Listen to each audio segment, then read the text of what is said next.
Chapitre 507. Grande discussion avec les Juifs. Fuite du temple avec l'aide du lévite Zacharie. Le 30 septembre 1946. Jésus rentre au temple avec les apôtres et les disciples. Certains apôtres, et pas seulement eux, lui font remarquer que c'est imprudent. Mais lui répond : « De quel droit pourrait-on m'en refuser l'entrée ? Suis-je donc condamné ? Non. Pour le moment, je ne le suis pas encore. Je monte donc vers l'autel de Dieu comme tout Israélite qui craint le Seigneur. » « Mais tu as l'intention de parler. N'est-ce donc pas le lieu où d'ordinaire les rabbis se réunissent pour parler ? C'est l'exception d'être hors d'ici pour parler et enseigner. Cela peut correspondre au repos que prend un rabbi ou à quelque nécessité personnelle, mais c'est ici que chacun aime à faire l'école aux disciples.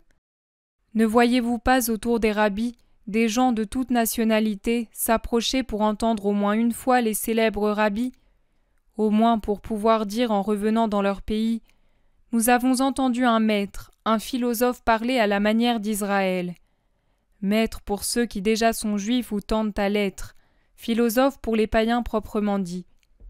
Et les rabbis ne dédaignent pas d'être écoutés par ces derniers, dans l'espoir d'en faire des prosélytes. Sans cette espérance, qui si elle était humble serait sainte, ils ne se tiendraient pas dans la cour des gentils, mais exigeraient de parler dans la cour des Juifs, et si possible, dans le sein lui-même. Car d'après le jugement qu'ils portent sur eux-mêmes, ils sont tellement saints que Dieu seul leur est supérieur. Et moi qui suis maître, je parle là où parlent les maîtres. Mais ne craignez rien, leur temps n'est pas encore venu. Quand ce sera le cas, je vous avertirai pour que vous fortifiez votre cœur. »« Tu ne nous avertiras pas, » dit Judas. « Pourquoi donc ? » ?»« Parce que tu ne pourras pas le savoir, aucun signe ne te l'indiquera. Il n'y a pas de signe. Cela fait presque 3 ans que je suis avec toi, et je t'ai toujours vu menacé et persécuté. Qui plus est, tu étais seul alors. Maintenant, tu as derrière toi le peuple qui t'aime, et les pharisiens le craignent. Tu es donc plus fort. Qu'est-ce qui pourra t'indiquer que le moment sera venu ? Je le vois dans le cœur des hommes. Judas reste un instant interdit, puis il reprend. Une autre raison, c'est que tu nous épargnes en doutant de notre courage. C'est pour ne pas nous affliger qu'il se tait, intervient Jacques, fils de Zébédée. Cela aussi, ce qui est sûr, c'est que tu ne diras rien. Je vous préviendrai, et tant que je ne le ferai pas, quelle que soit la violence et la haine que vous verrez contre moi, n'en soyez pas épouvantés, elles n'ont pas de conséquences. Allez de l'avant, je reste ici à attendre Manahen et Marziam. Les 12 et leurs compagnons obtempèrent à contre-cœur. Jésus revient vers la porte attendre les 2 hommes. Il sort même dans la rue et tourne vers l'Antonia. Des légionnaires, arrêtés près de la forteresse, se le montrent du doigt et conversent. Il semble qu'il y ait comme un peu de discussion, puis l'un d'eux dit à haute voix : « Je le lui demande. » Il quitte ses compagnons pour venir vers Jésus.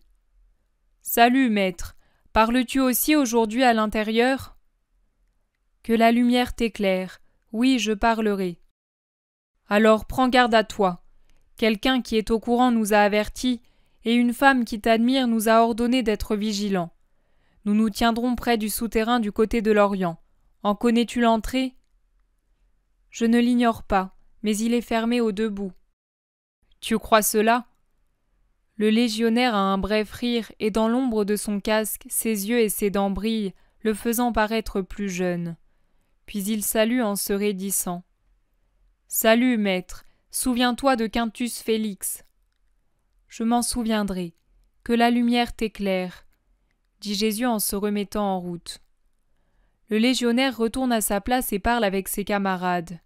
« Maître, nous avons tardé, il y avait tant de lépreux » s'exclame en même temps Manahen, vêtu simplement de marron foncé, et Marziam.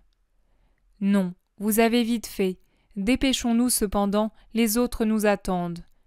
Manahen, est-ce toi qui as prévenu les Romains ? » « De quoi, Seigneur ? Je n'ai parlé avec personne, et je ne saurais. Les Romaines ne sont pas à Jérusalem. » Les voilà de nouveau près de la porte d'enceinte. Comme s'il s'y trouvait par hasard, le lévite Zacharie est là. « Paix à toi, maître. Je veux te dire, j'essaierai toujours d'être à tes côtés, ici à l'intérieur. Quant à toi, ne me perds pas de vue, et s'il y a du tumulte et que tu vois que je m'en vais, cherche toujours à me suivre. Ils te haïssent tant. Je ne puis faire davantage. Comprends-moi. » Que Dieu te récompense et te bénisse pour la pitié que tu as pour son Verbe. Je ferai ce que tu dis, et ne crains pas que quiconque connaisse ton amour pour moi. Ils se séparent. C'est peut-être lui qui a parlé aux Romains. Comme il est à l'intérieur, il aura su, murmure Manahen. Ils vont prier en traversant la foule. Les gens les regardent avec des sentiments divers et se réunissent ensuite à Jésus quand, une fois sa prière finie, il revient de la cour des Juifs. Alors qu'il est sur le point de s'arrêter, hors de la seconde enceinte, il se trouve entouré par un groupe où se mêlent scribes, pharisiens et prêtres. Un des magistrats du temple prend la parole au nom de tous. « Tu es encore là ? Tu ne comprends pas que nous ne voulons pas de toi ? Ne redoutes-tu même pas le danger qui te menace ici ? Va-t'en ! C'est déjà beaucoup que nous te laissions entrer pour prier. Nous ne te permettons pas d'enseigner tes doctrines. » « Oui, va-t'en ! Va-t'en, blasphémateur !»« Bien, je m'en vais comme vous le souhaitez, et pas seulement hors de ces murs, je partirai.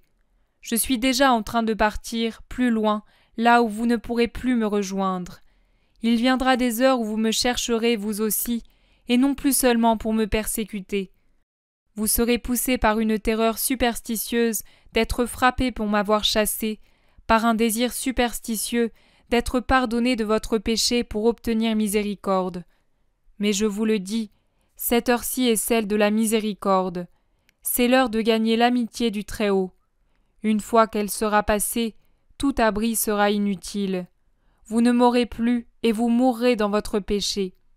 Même si vous parcouriez toute la terre, même si vous parveniez à atteindre les astres et les planètes, vous ne me trouveriez plus, car là où je vais, vous ne pouvez venir. Je vous l'ai déjà dit, Dieu vient et il passe. Le sage l'accueille avec ses dons à son passage. Le sot le laisse s'éloigner et ne le retrouve jamais plus.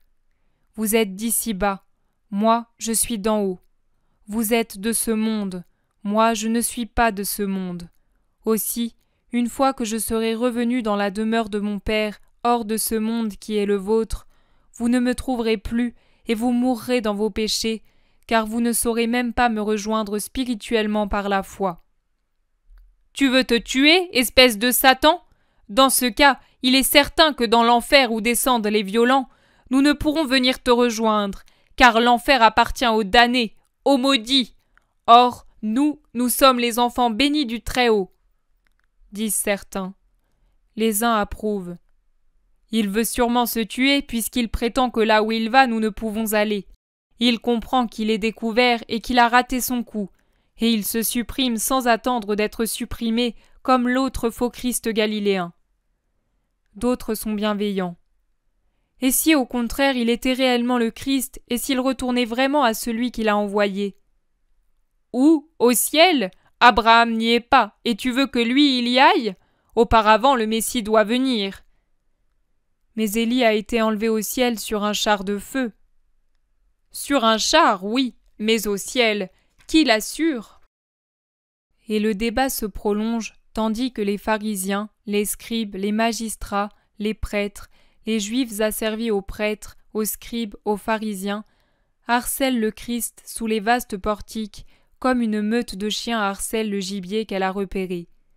Mais certains, les bons au sein de cette masse hostile, ceux qui sont vraiment conduits par un désir honnête, se feraient un passage pour rejoindre Jésus et lui posent l'anxieuse question que j'ai déjà tant de fois entendu poser avec amour ou avec haine. « Qui es-tu ? Dis-le pour que nous sachions comment nous conduire. Dis la vérité au nom du Très-Haut. » Je suis la vérité même, et je ne mens jamais.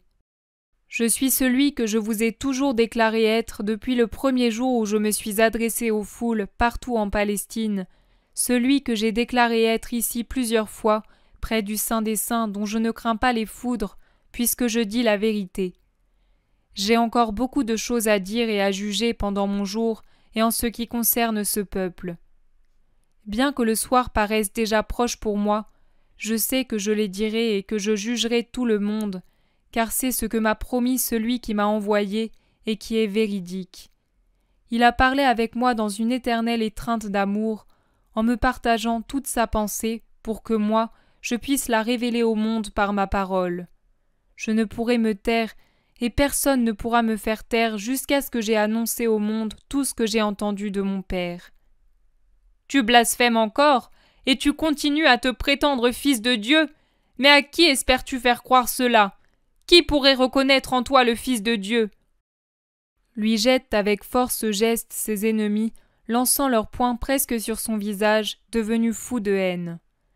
Les apôtres, les disciples et des gens bien intentionnés les repoussent, en faisant une sorte de barrage pour protéger le maître. Le lévite Zacharie se faufile tout doucement, en calculant ses mouvements pour ne pas attirer l'attention des énergumènes jusqu'à Jésus, à côté de Manaën et des 2 fils d'Alphée. Ils sont maintenant au bout du portique des païens, parce que la marche est lente entre les courants contraires, et Jésus s'arrête à sa place habituelle à la dernière colonne du côté oriental. Du lieu où il se trouve, les païens eux-mêmes ne peuvent chasser un véritable Israélite sans exciter la foule, ce que sournoisement ils évitent de faire. Et de là, il reprend la parole pour répondre à ceux qui l'offensent et avec eux à tout le monde. Quand vous aurez élevé le Fils de l'homme, les pharisiens et les scribes s'écrient. Et qui veux-tu qui t'élève? Misérable pays qui a pour roi un bavard fou et un blasphémateur honni de Dieu. Aucun de nous ne t'élèvera, sois-en certain. Et le peu de lumière qui te reste te l'a fait comprendre à temps quand on t'a mis à l'épreuve. Tu sais bien que nous ne pourrons jamais faire de toi notre roi. Je le sais. Vous ne m'élèverez pas sur un trône, et pourtant vous m'élèverez, et vous croirez m'abaisser en m'élevant. Mais c'est justement quand vous croirez m'avoir abaissé que je serai élevé, non seulement sur la Palestine, non seulement sur l'ensemble d'Israël répandu dans le monde, mais sur le monde entier, et jusque sur les nations païennes, jusque sur les lieux qu'ignorent encore les savants du monde. Et je le serai, non pas pour la durée d'une vie d'homme, mais pour toute la durée de la vie de la terre, et l'ombre du pavillon de mon trône s'étendra sur la terre jusqu'à la couvrir tout entière. C'est seulement alors que je reviendrai et que vous me verrez. Ah, vous me verrez. Mais écoutez ces discours de fous. Nous le relèverons en l'abaissant, et nous l'abaisserons en l'élevant. Un fou, et l'ombre de son trône s'étendrait sur toute la terre. Il se dit plus grand que Cyrus, qu'Alexandre, que César. Où le mets-tu, César? Crois-tu qu'il te laissera prendre l'empire de Rome? Et il resterait sur le trône pour toute la durée du monde? Ha ha! Leur ironie est plus cinglante qu'un fouet. Mais Jésus les laisse dire. Il hausse la voix pour être entendu dans la clameur de ceux qui se moquent de lui et de ceux qui le défendent, et qui remplit les lieux comme la rumeur d'une mer en courroux. Quand vous aurez élevé le Fils de l'homme, alors vous comprendrez qui je suis et que je ne fais rien de moi-même. Mais je dis ce que mon Père m'a enseigné, et je fais ce qu'il veut.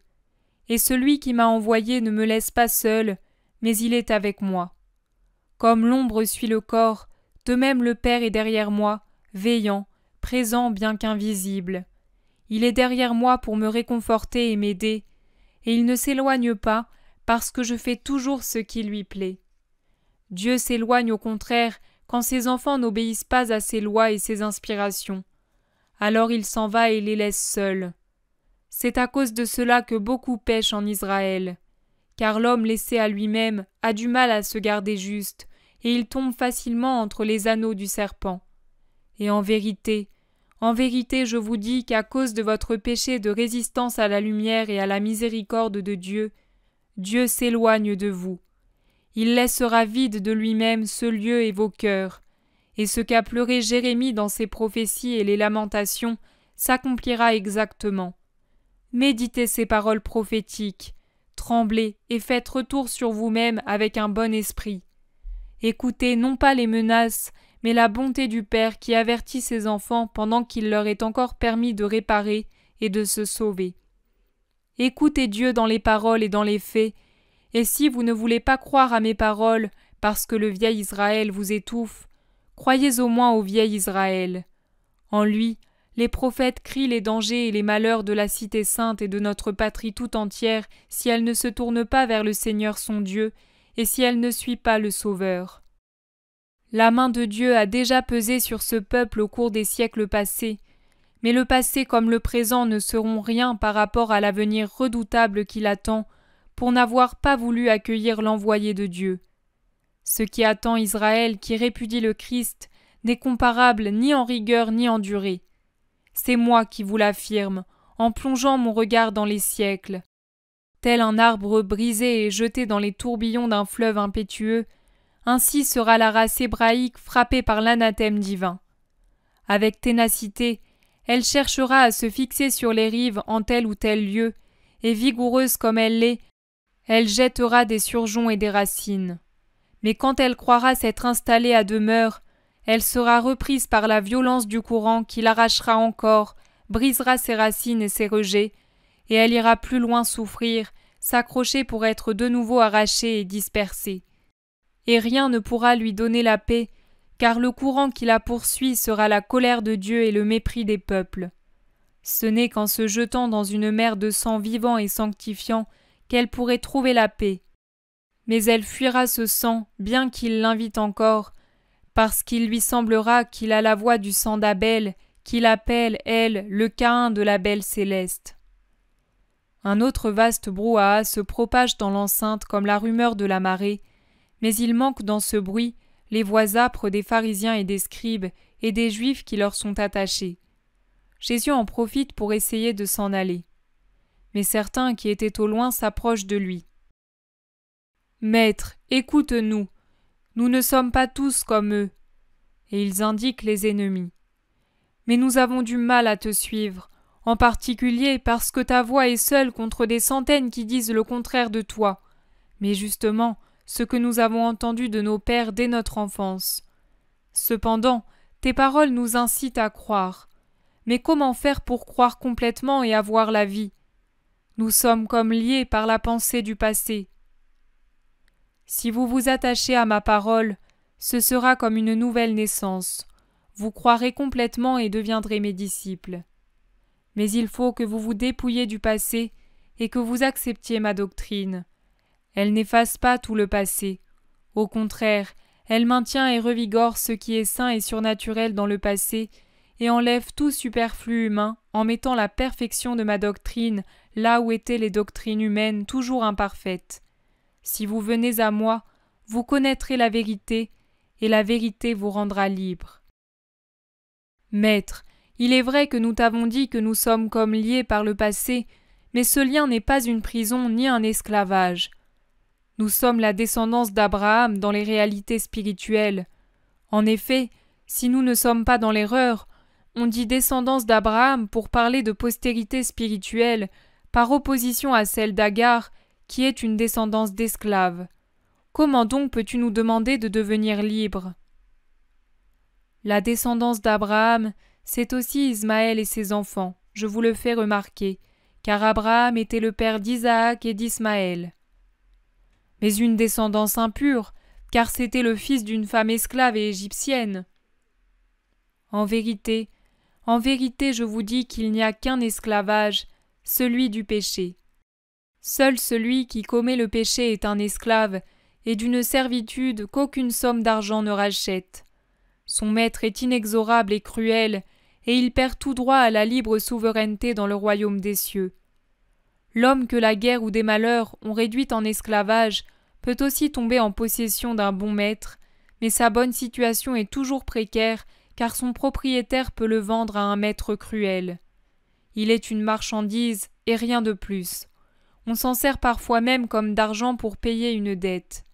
Et il n'a même pas le droit de pleurer. Le serviteur, au contraire, vit dans la maison de son patron jusqu'à ce qu'il soit congédié.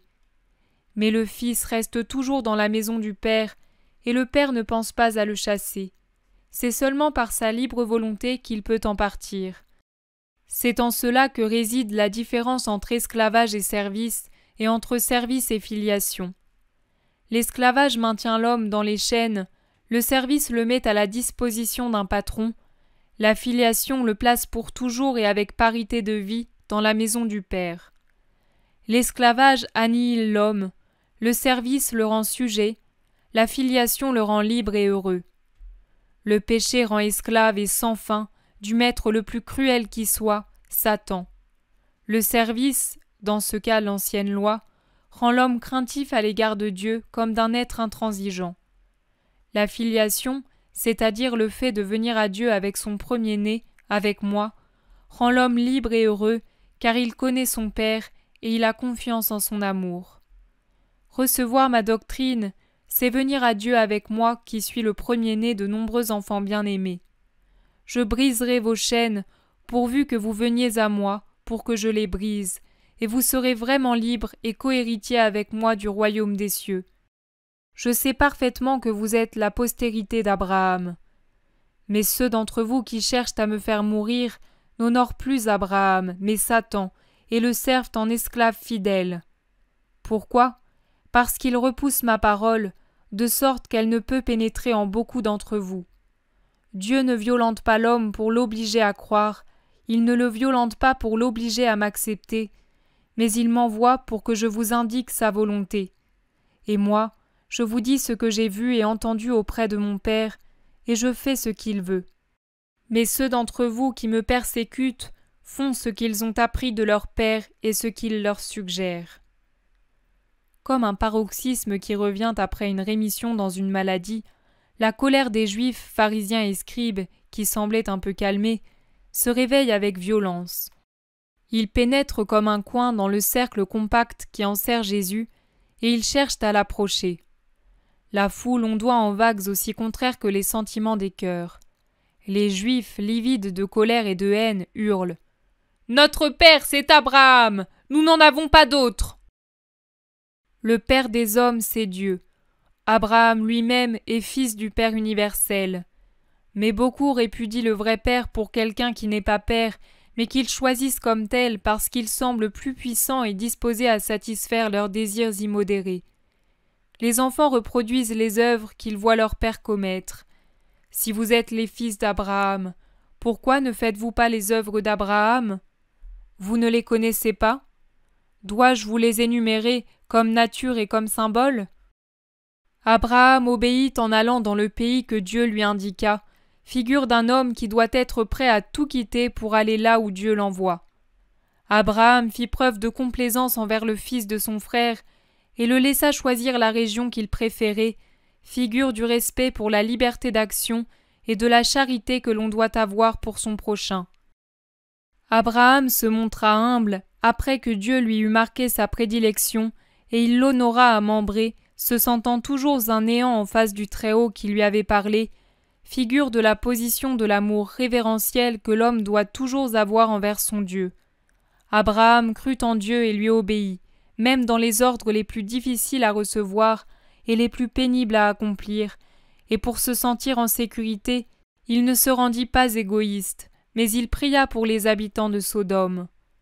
Abraham ne conclut pas de pacte avec le Seigneur en voulant être récompensé de ses nombreuses obéissances, et même, pour l'honorer jusqu'à la fin, jusqu'à la dernière limite, il lui sacrifia son fils bien-aimé. Il ne l'a pas sacrifié. Si, car en vérité, son cœur l'avait déjà sacrifié durant le trajet par sa volonté d'obéir, que l'ange arrêta quand déjà le cœur du Père se fendait au moment de fendre le cœur de son fils. Il tuait son fils pour honorer Dieu. Vous, c'est de Dieu que vous tuez le Fils pour honorer Satan. Faites-vous donc les œuvres de celui que vous appelez votre Père ? Non, certes pas. Vous cherchez à me tuer parce que je vous dis la vérité, comme je l'ai entendu de Dieu. Abraham n'agissait pas ainsi. Au lieu d'ignorer la voix qui venait du ciel, il lui obéissait. Non, vous ne faites pas les œuvres d'Abraham, mais celles que vous indique votre Père. Nous ne sommes pas nés d'une prostituée, nous ne sommes pas des bâtards. Tu as dit toi-même que le Père des hommes, c'est Dieu. Or nous appartenons au peuple élu et aux castes élus dans ce peuple. Nous avons donc Dieu pour unique Père. Si vous reconnaissiez Dieu pour Père en esprit et en vérité, vous m'aimeriez, car je procède et je viens de Dieu. Je ne viens pas de moi-même, mais c'est lui qui m'a envoyé. Par conséquent, si vous connaissiez vraiment le Père, vous me connaîtriez moi aussi, son Fils et votre frère et Sauveur. Est-ce que les frères peuvent ne pas se reconnaître? Est-ce que les enfants de l'unique peuvent ne pas reconnaître le langage que l'on parle à la maison de l'unique Père?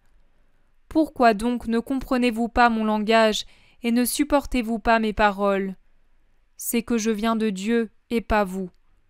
Vous avez quitté la demeure paternelle et oublié le visage et le langage de celui qui l'habite.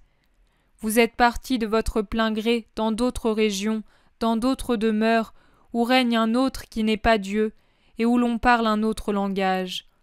Or, pour en permettre l'entrée, celui qui y règne impose que l'on devienne son fils et qu'on lui obéisse. Vous l'avez fait et vous continuez. Vous abjurez, vous reniez le Dieu Père pour vous choisir un autre Père, Satan. Vous avez pour père le démon, et vous voulez accomplir ce qu'il vous suggère. Or, les désirs du démon sont des désirs de péché et de violence, et vous leur faites bon accueil. Dès le commencement, il était homicide. S'il n'a pas persévéré dans la vérité, c'est que lui qui s'est révolté contre la vérité ne peut avoir en lui l'amour du vrai. Quand il parle comme il est, c'est-à-dire en être menteur et ténébreux, car en vérité, c'est un menteur. Il a engendré et enfanté le mensonge après s'être fécondé par l'orgueil et nourri par la rébellion. Il a en son sein toute la concupiscence et il la crache, il l'inocule pour empoisonner toutes les créatures. C'est le ténébreux, le railleur, le maudit reptile rampant, c'est l'opprobre et l'horreur. Depuis des siècles et des siècles, ses œuvres tourmentent l'homme, et l'intelligence des hommes a devant elle leurs signes et leurs fruits. Et pourtant, c'est à lui qui ment et détruit que vous prêtez l'oreille, alors que si je parle et dis ce qui est vrai et bon, vous ne me croyez pas et me traitez de pécheur. Mais qui parmi tous ceux qui m'ont approché avec haine ou avec amour peut dire qu'il m'a vu pécher? Qui peut l'assurer en toute vérité?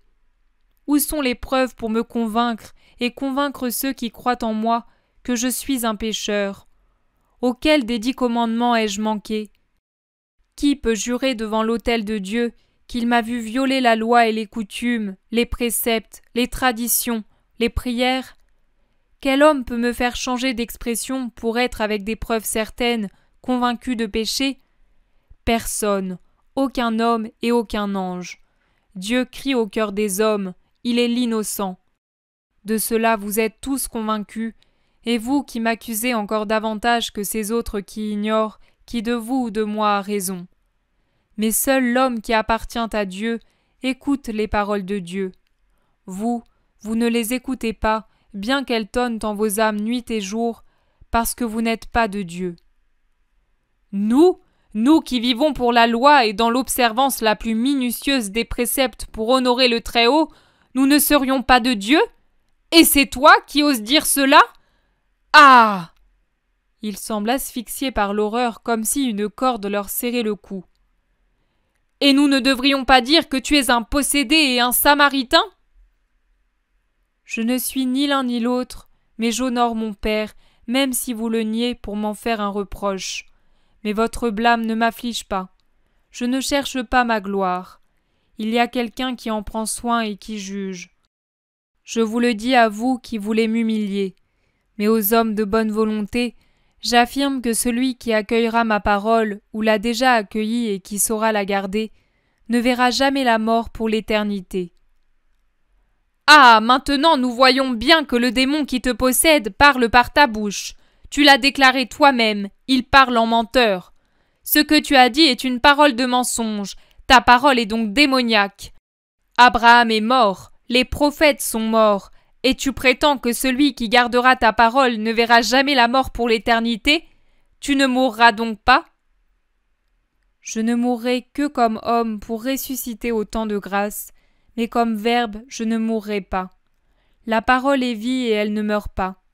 Et celui qui accueille la parole possède en lui la vie et ne meurt pas pour l'éternité, mais il ressuscite en Dieu, car moi je le ressusciterai. » Blasphémateur! Fou! Démon! Es-tu plus grand que notre père Abraham qui est mort et que les prophètes? Qui prétends-tu donc être? Le principe, moi qui vous parle. Il se produit un grand charivari, pendant lequel le lévite Zacharie pousse insensiblement Jésus dans un coin du portique, aidé en cela par les fils d'Alphée et par d'autres qui l'épaulent, peut-être sans même savoir ce qu'ils font. Lorsque Jésus est bien adossé au mur et protégé par les plus fidèles qui se tiennent devant lui, et que le tumulte s'apaise un peu même dans la cour, il dit de sa voix si pénétrante et si belle, si calme, même dans les moments les plus troublés: « Si je me glorifie moi-même, ma gloire n'a pas de valeur. Chacun peut dire de lui-même ce qu'il veut. Mais celui qui me glorifie, c'est mon Père dont vous affirmez qu'il est votre Dieu, bien qu'il soit si peu vôtre que vous ne le connaissez pas et que vous ne l'avez jamais connu, et que ne voulez pas le connaître à travers moi, qui vous en parle parce que je le connais. Et si je prétendais ne pas le connaître pour apaiser votre haine envers moi, je serais menteur comme vous l'êtes, vous, quand vous assurez le connaître. Je sais que je ne dois pas mentir pour aucune raison. Le Fils de l'homme ne doit pas mentir, même si dire la vérité doit être la cause de sa mort. Car si le Fils de l'homme mentait, il ne serait plus le Fils de la vérité, et la vérité le repousserait loin d'elle. Je connais Dieu, à la fois comme Dieu et comme homme. Par conséquent, comme Dieu et comme homme, je garde ses paroles et je les observe. Israël, réfléchis. C'est ici que s'accomplit la promesse. C'est en moi qu'elle s'accomplit. Reconnaissez-moi pour ce que je suis. Abraham, votre père, a ardemment désiré voir mon jour. Il l'a vu prophétiquement par une grâce de Dieu, et il en a exulté de joie. Et vous qui le vivez en réalité... Mais tais-toi donc! Tu n'as pas encore 50 ans et tu veux dire qu'Abraham t'a vu et que tu l'as vu? Leur rire railleur se propage comme un flot empoisonné ou un acide qui ronge. En vérité, je vous le dis, avant qu'Abraham naisse, moi je suis. Je suis? Seul Dieu peut dire cela puisqu'il est éternel. Pas toi, blasphémateur. Je suis, anathème. Serais-tu donc Dieu, toi, pour affirmer cela?